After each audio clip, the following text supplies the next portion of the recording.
Hey everyone, I'm back with another I'm gonna do more of my elemental novel review. I got busy yesterday, so I didn't get to do a full review on it. So I'm gonna leave off on this part I really like here. I thought that was kind of funny. Wade says to Ember, "You're so hot." He checked his smoldering bag. I guess he accidentally bumped into her. Ember raised an eyebrow. "Excuse me?" "No," he said quickly. "I mean, like you're smoking. No, I didn't mean it like that." "Are you done yet?" asked Ember. Wade dripped with embarrassment. "Yes, please." And you know what, about that it was funny because I'll say this, you don't usually hear in a kid film or PG film or kid show, PG film, whatever. It's kind of a little suggestive, but kind of funny that you'd hear a character call another one hot. I mean, in this context, you can kind of argue maybe it was a double entendre, because she's a fire person. Oh, maybe it makes you wonder, hey, maybe he was thinking of both ways, you know. But I thought that was kind of funny.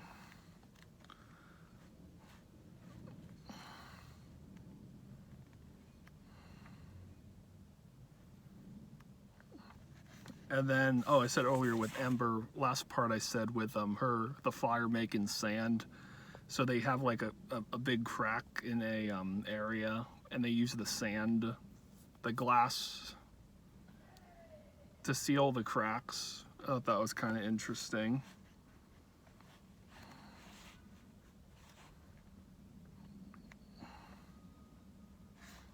I think went over the last part, when Wade waters, quote unquote, waters down Ember's father's or Bernie's food, and Bernie gets offended by it, so he kicks him out. He puts him on a band wall. That was kind of funny.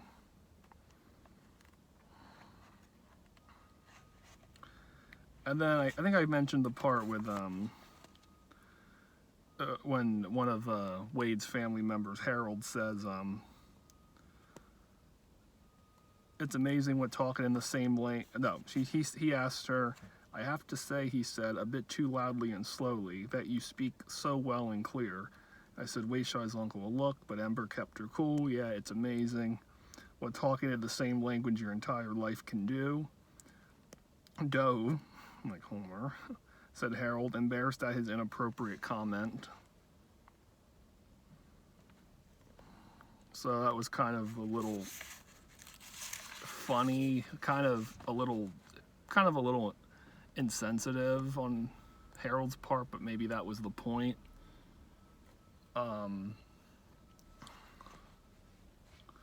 I think I went over the part here when Ember fixes a broken glass or a broken pitcher, and they start praising her. The family praises her. She didn't realize they were staring. She said, "Oh, I'm sorry. That was incredible," gushed Harold. The whole family began cheering and applauding. Ember's face burned. "It's just melted glass," she said modestly. I wonder if I'm going to see that in the film, like her blushing, maybe face turn red. That would be kind of funny if they'll show that in the film.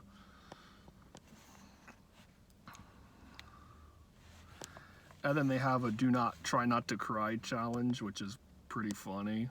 I mean, I know that's an internet thing, but I thought that was pretty clever, unexpected. So they say, like, stuff like, "Never got to say goodbye to Nana," bawled Brooke before Harold could say another word. Wade says, "Butterfly windshield wipers, half a butterfly." And Ember quotes, I quote Ember, "I have literally never cried. You got no chance." That comes into play a little later.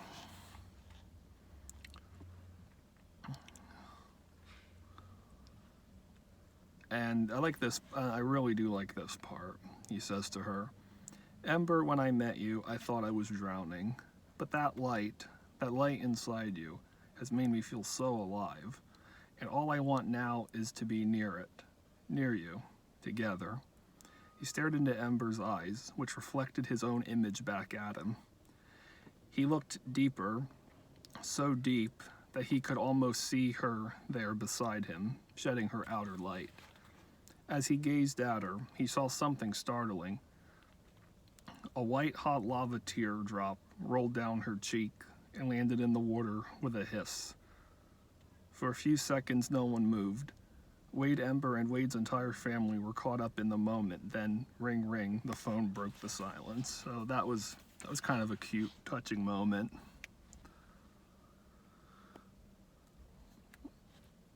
And then this part here, it starts. When I got to this part, if I had a little nitpick here, maybe one or two nitpicks, I thought, they really gonna do that cliche? So what happens is Wade's mother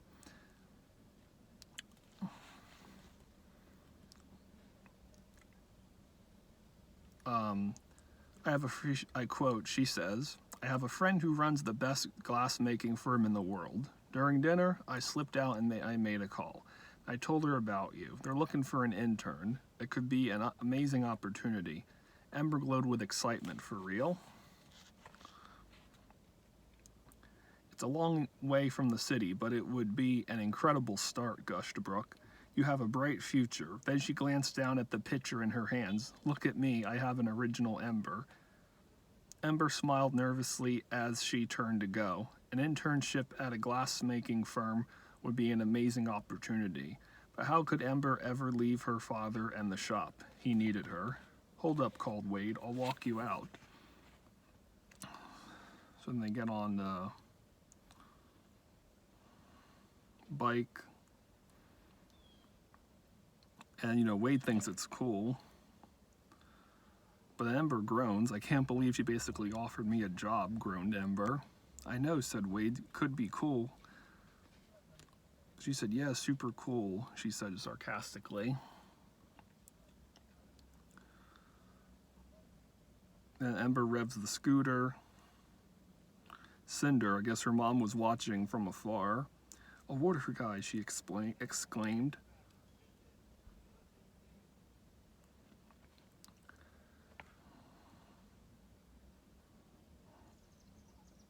And then, Ember says, I'm going home. She started up her scooter. And of course, Wade notices that, that something's up. She says, look, my mom was just trying to be helpful. She doesn't know how excited you are to run the shop. Yeah. Ember growled. She revved the scooter again, weaving through traffic so fast Wade's body began to stretch out. What is the matter? Wade cried. Nothing, she insisted.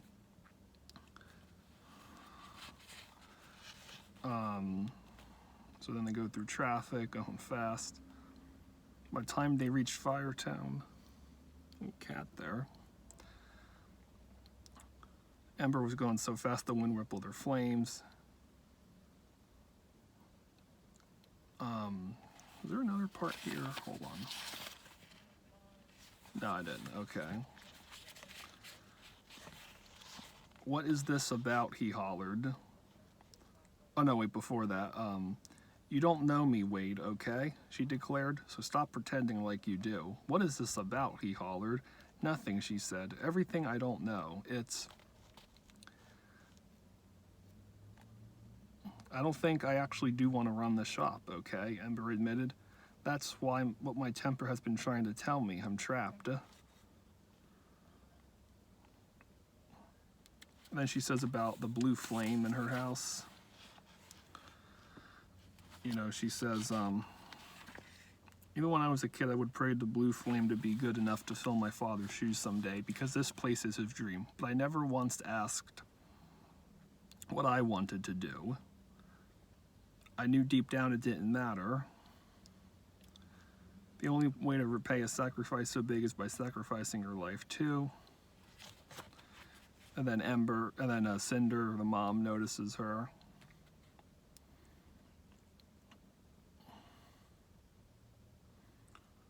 And she says, Ember, don't move.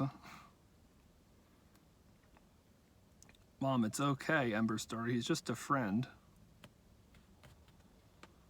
Cinder took another breath, holding up her finger. Silence, she ordered, so loud that Ember gasped. I could smell you from over there, said Cinder. You stink. Ember's face flamed. What are you talking about? Jeez, so that's, imagine like her mom telling her that she smells like she has like BO or something. That's kind of funny. I mean, I get in the context, with fire, it burns so you can smell the smoke, the stronger it gets, but I thought that was kind of a funny line. But Ember sniffed herself, and then it dawned on her. You're smelling love on me? She glanced at Wade and wondered, was she in love? Fire and water cannot be together. I'll prove it. Come with me. So then I guess she's like a fortune teller, I think. Something.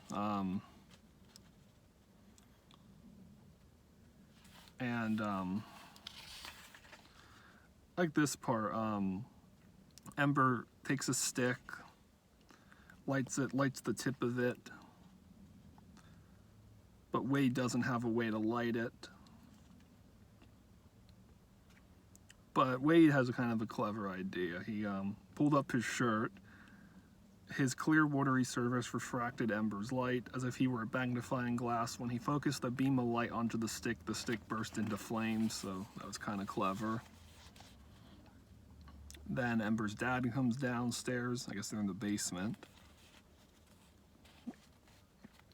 But then he announces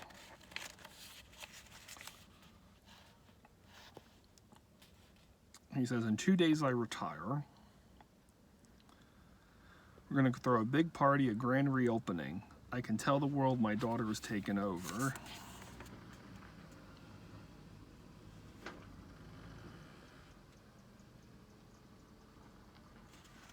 What this guy is doing here.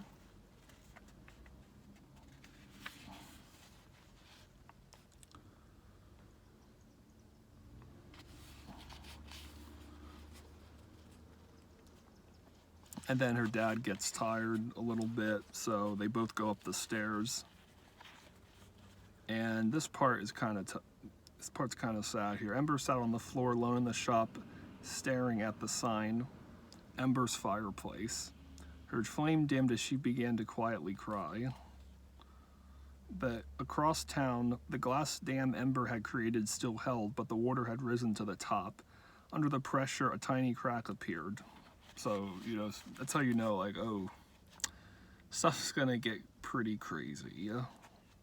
So, I mean, earlier, this is the first time she's cried, I think, because earlier, when Wade was praising her, she teared up, a little tear went down, but that wasn't a full-on cry.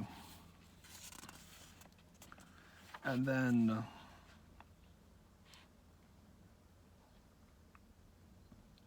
then this part here, Wade and Ember go to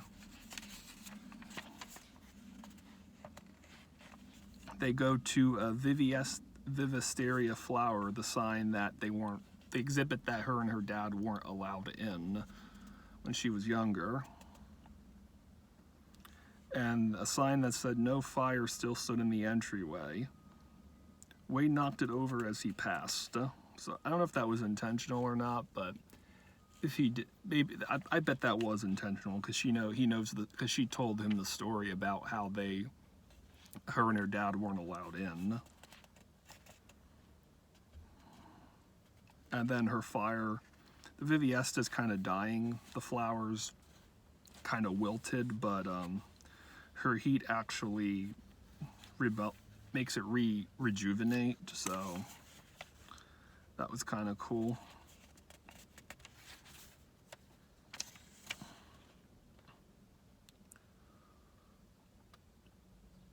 And then Wade I like this. I really do like this part here. Wade held out his hand. Ember turned away. No, Wade, we can't touch. Maybe we can, he said. Ember stared at the lake. No, she said again. But can't we just prove it? Wade pleaded. She glanced at him. Prove what? Let's see what happens, he said, throwing his arms wide. And if it's a disaster, then we'll know this would never work. But it actually could be a disaster. Ember reminded him, her voice rising. I could vaporize you. You could extinguish me. And then Wade cut her off. Let's start small. He held out his hand again. Ember hesitated. Then she tentatively reached toward it, hovering her hand over his. When Wade's hand began to bubble, Ember yanked hers back. But they tried again. This time, they were able to touch, pressing their palms together. Water boiled, and steam hissed, but they were okay. That's kind of a cool visual.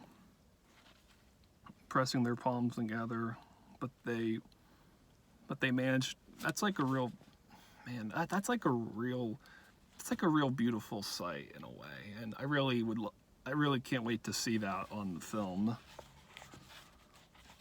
I mean, how they're 2-in-1 in a way, you know, reading that. That's like a real cool visual. It's a real nice visual. Ember gasped. She pulled her hand away and examined it. Wade studied his hand too. They were amazed. They stepped closer and pressed their palms together again, more firmly this time. Wade's water pushed back to match the strength of Ember's heat. Their hands tingled as they interlocked fingers. They had reached an equilibrium.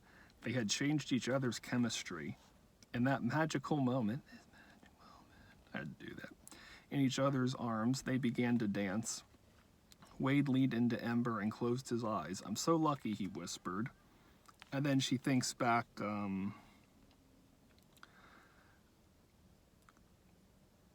some years back, her dad says to her, I'm so lucky I have you. Then she remembers how exhausted he was. He couldn't go on for much longer.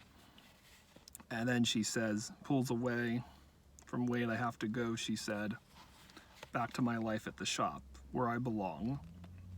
Wade jumped in front of, and this part, I really do like this part here, but I'll explain here. Wade jumped in front of her. Whoa, hold up. You don't want that. You said so yourself.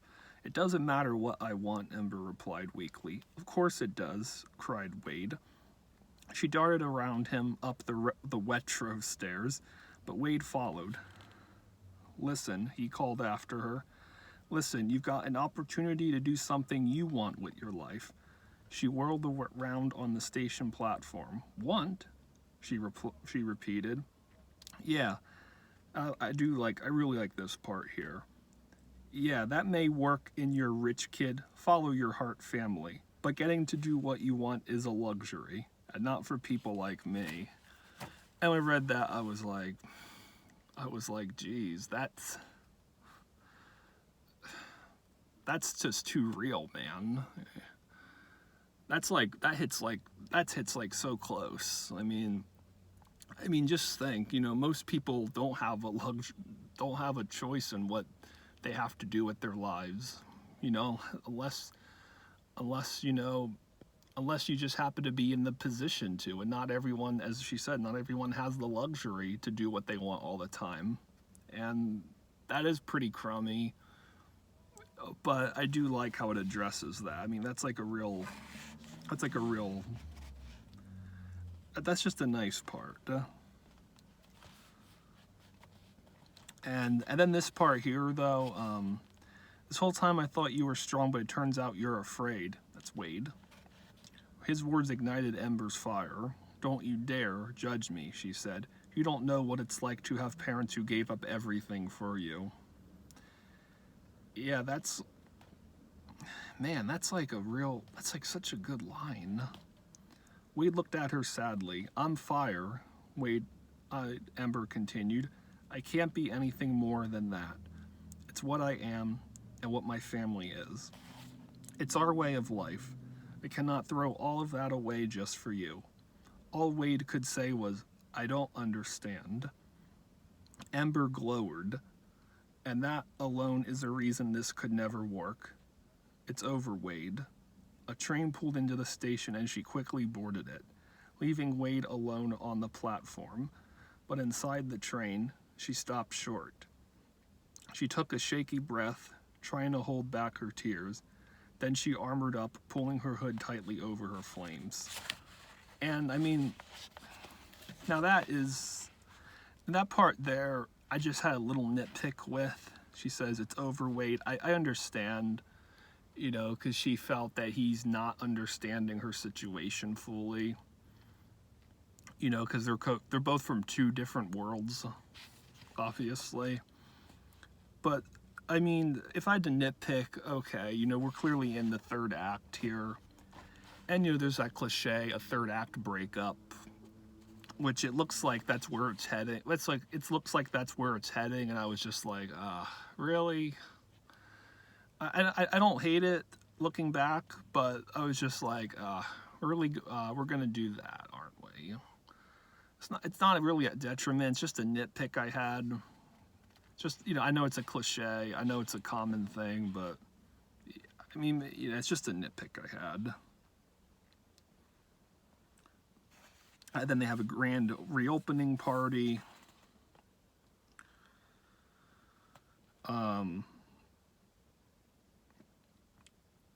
But then Wade crashes it. Not before, you know, Bernie says, "My daughter, you are the ember of our family." "Fire," Bernie said affectionately. "That is why I am so proud to have you take over my life's work." And then Wade crashes it, as I said. "What are you doing here?" The members of the crowd murmured to one another upon seeing him. Cinder swallowed hard. "Oh boy," she said under her breath. "What are you doing here?" Ember asked. "You said me not understanding is the reason we can never work," explained Wade, choosing his words carefully. "But I thought of other reasons. A bunch of them. Like number one, you're fire. I'm water. I mean, come on, that's crazy, right?" Fire element in the audience not in agreement. "Who is this?" Bernie asked. "No idea," Cinder fibbed unconvincingly. "Number two," Wade said. "I'm crashing your party. Like, what kind of a jerk am I?" "Pretty big one," admitted Ember. "Right," said Wade. "Number three, I can't eat your delicious foods." Well, I have to get going now. I'll be back in a bit.